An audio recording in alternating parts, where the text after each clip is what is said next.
कहने को तो हम 2010 एक आधुनिक युग में जी रहे हैं, जहाँ सिर्फ विज्ञान की बात होती है। यहाँ भूत प्रेत की बात करना अंधविश्वास कहलाता है। मैं भी ऐसा ही सोचता था, मगर एक हादसे के बाद मेरी सोच थोड़ी बदल गई। जून की गर्मी के कारण सबका जीना मुहाल था। हम सब कुछ दिनों के लिए अपने ननिहाल गए हुए थे, वहाँ जहाँ मेरी कुछ अच्छी यादें जुड़ी हुई थी। मगर इस बार ऐसा नहीं था। मैंने जो देखा उस पर मुझे विश्वास नहीं हुआ। गांव में एक कटे सर के आदमी के दिखने की अफवाह थी, पर हम इन बातों पर विश्वास नहीं करते थे। एक दिन दोपहर को मैं नहर के किनारे बैठा था।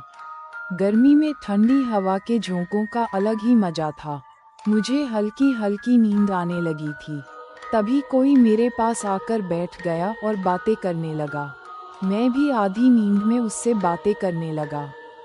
बातों बातों में उसने मेरा अतीत बता डाला, और फिर जब मैंने उसे देखा तो मेरी सांस ही रुक गई। उसका सर नहीं था। एक पल में मेरी सारी नींद उड़ गई और वो आदमी भी गायब हो गया। मैं वहाँ से भागकर सीधा घर आ गया। उस दिन मेरी तबीयत भी खराब हो गई। जो मैंने देखा शायद वो मेरा सपना भी हो सकता है, क्योंकि मैं आधी नींद में था। मगर जब भी वो घटना याद आती है मेरी रूह कांप जाती है। टिल्डा सर कटी लाश।